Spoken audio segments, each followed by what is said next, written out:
Okay, we are back in the Chicagoland area, Oak Park to be specific. I recruited a familiar face. Ashley's back.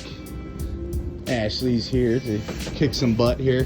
Project from last year, where we renovated a back space that was kind of sloped and not very people friendly, not very dog friendly, and with the help of subs by way of like Digmatics and company, we renovated the hardscape, came up with a plan. All of these lawn panels, top thorn pavers and everything were installed. We established some beds, and we held off on the plantings for the sake of time and budget, but we are back to complete it, and I'm really excited about it because it's a very, very, very beautiful house, very, very, very nice people, and a really, really fun space. So we will be peppering in trees, shrubs, perennials. The window's closing, winter's here soon, but some of the best perennial and shrub gardens that I've ever planted are actually late season, and the reason why is because everything's dormant. It transports well, the maintenance needs are less, and all of the rootstock is just cage potential. If you get the soils right, you get the mulch layer on it, come spring you have the benefits of spring rain, and everything can fill in and be lush and green and beautiful. So won't be able to see much of that green unless it's evergreen or there's a little residual foliage by way of perennial containers, but it will show the structure, the stem structure popping, kind of giving more 3D substantiality. And also the whole idea last year was to, this walkway especially, is just to frame this gorgeous, gorgeous, gnarly red bud that adds a lot of charm to the back space. Here we go. All right, day 1.5. Good half day yesterday cleaning up the property, and kind of roughing some things out, working some things out with the vendors. And we were able to get some nursery stock in today. Perennials here today. I've got perennials staged over here, a bunch of perennials in the back of the old pickup truck. But with the help of some great vendors by way of all the fine folks at Fiore and Chicagoland Materials, it's good to see familiar faces, and they're always a joy to work with. And they laced this up with some really good stuff. We have some Niagara arborvitae in here that are columnar arborvitae. Didn't want to go with like an emerald arborvitae because there is a little bit of shade back here. So part sun, part shade. Niagara arborvitae is a great selection because they'll handle just that. And then I like to start off smaller. Everybody likes to screen off their neighbors, but I like arborvitaes to kind of grow into the space anyway, leave enough space in between for them to do so. And it's a moderate to fast grower, and this will just reach towards the sky, and we are going to have a little bit of privacy here in the next 2-3 years when they find their way in life. We put a couple serviceberry in here, spring bloomers, and it'll also be a spring bloomer in conjunction with this gorgeous red bud that we have here, this gnarly fella. And then also to kind of complement, there's a weeping red bud that we put on the other side of this bluestone medallion. It's a little dirty now, but that will give spring bloom. Then we'll have a black haw viburnum back here to kind of fill in the space, add a little structure, and that will give a bloom as well a little bit after all that spring stuff is going. In the back corner, we have a cornelian cherry dogwood by the new fence edition. I don't know if I mentioned, but Freeman Fence came through here and did this kind of contemporary build on a fence. They did a really good job on it. The client, I'm happy with it. Ross Papker is a sales guy, just phenomenal human being, and they do great work out in the western suburbs. We were fortunate to have them come out to Oak Park to help us out. Then also these circles on the ground, I need to go fetch some viburnum from a nursery up north.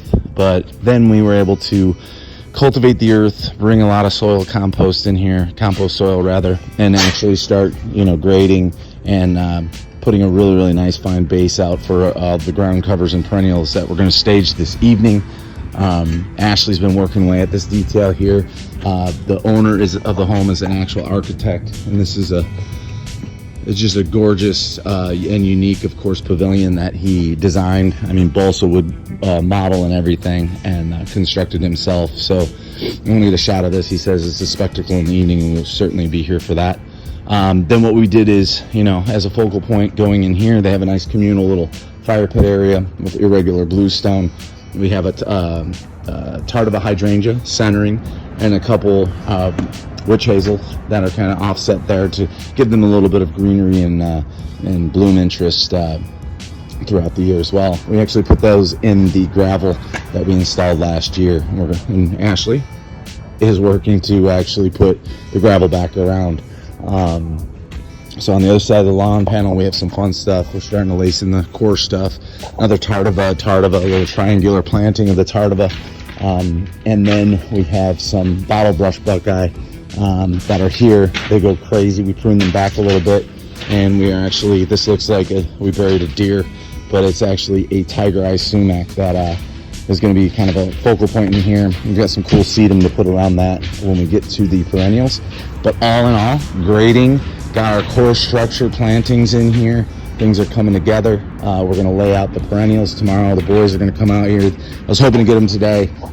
They were here to help us just bust everything into shape, and we had borderline 50-degree day today. That is a rarity in November, and we're thankful for that. It's a good week to be thankful. More to come.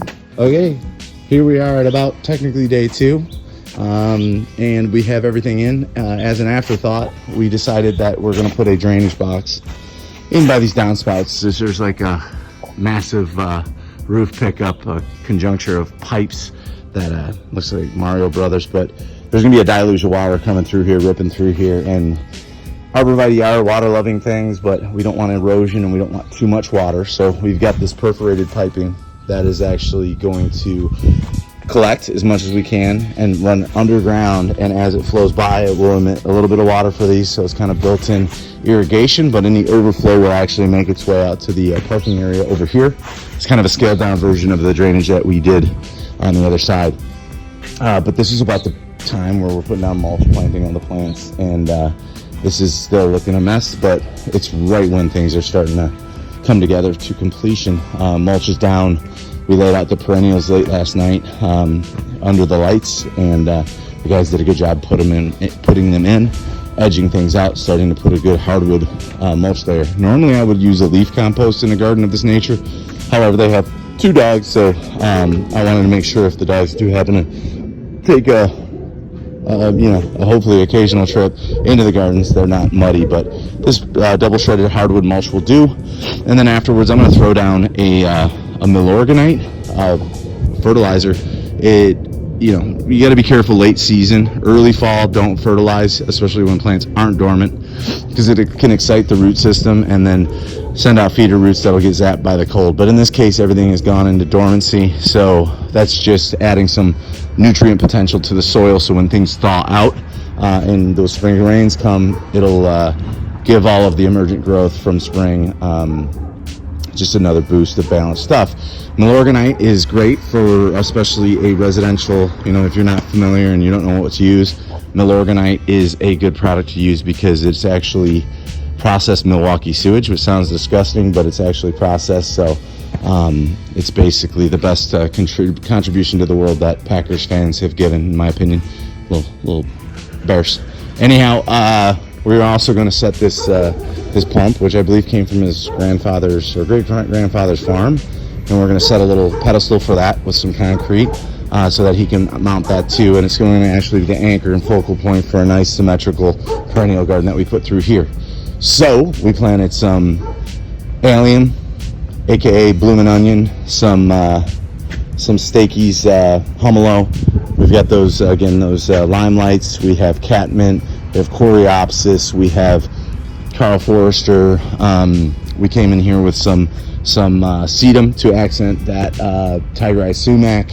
Lot of fun new stuff. Ajuga in the back. Full sun up front, and literally 2 feet into the bed, we're transitioning to shade once these bottle brush buckeye. So it's kind of a sudden microclimate, but I think the combination of the lime zinger sedum stepping into that shade for Ajuga, which will take a little bit of sun as well, is going to be pretty phenomenal. and getting everything going. Went to Wilson Nursery to grab some Birkwood viburnum. I've loved Birkwood viburnum from them for years. Mohawk viburnum. They hold their leaves in the wintertime, so it gives you a little bit of interest out here. A good spring bloom that is also going to play into the whole red bud, serviceberry, other red bud, Cornelian cherry dogwood. So while all these perennials are filling in and showing their emergent growth, you're going to have just blooms. The pear, the neighbor's yard will also be blooming. So, you know, come spring of next year, this place will be home. All right, with waning daylight hours here, fellas just got out of here. I never got a chance to capture them. Dig Maddox, Antonio, Tacho, Martin, guys I've known for a long time. Dig Maddox is a beast of a company. Jason Maddox, great designer. Lend his guys. He was out of town with family, but they came in and just really blasted this place by mending and planting and everything. So a big shout out to them for the assistance. And we've got everything in the ground and mulched, and we got a little bit more cleanup to do by way of paving or pavers and just some details and cleaning off some hardscape surfaces and all that, but enough to really bring a picture together of the plantings. Perennials can only show up so much right now, obviously, but we'll recoup these lawn panels with a little bit of compost and overseeding in the spring. But a project that was very much a blank slate last year, which I think I might march back some of those videos or put a whole completion kind of progressive thing together. But we were able to come in here, plant, we're going to water, and get out of here. But those Birkwood viburnum was able to secure pretty much everything from Fiore, but Birkwood, Mohawk Birkwood viburnum from Wilson Nursery. They've always had beautiful Birkwoods, but these guys will actually be spring bloomers as well. This kind of adds a little bit of intermediate kind of structure, so that, you know, everything's not planing out all the way to the Cornelian cherry, and it just kind of acts as an understory accompaniment to the once again beautiful red bud coming through here. Weeping red bud, stuff around it. We've got some ladies mantle at the base of all of these Niagara arborvitae, and playing spring interest, and this place is going to shine. We also poured a little footing for the homeowner's pump that's over here in the corner. It's a little hand pump that it was actually his grandfather's. Was an avid farmer in Urbana back in the day, so it's always cool when you could put a sentimental piece in a garden. It can very much be like a little, you know, family museum at times, where if you've got a little piece of something of sentiment to put in, every time you walk past it, you can think of people. And there's also a sentimental hydrangea that was growing the woman at the home's aunt's garden, I believe, and we planted that front and center on the corner over there for her. So yeah, start to finish. Drainage, which is long-winded, but he actually, homeowner came out and said, my basement doesn't flood anymore. And I'm like, well, that's always a good goal to have. So we were able to put several drain collection points that feed a huge drainage system that I covered in previous videos. And but yeah, from start to finish, hardscape first, macro into the micro. It's good to see this place coming together, and thank you for watching and listening.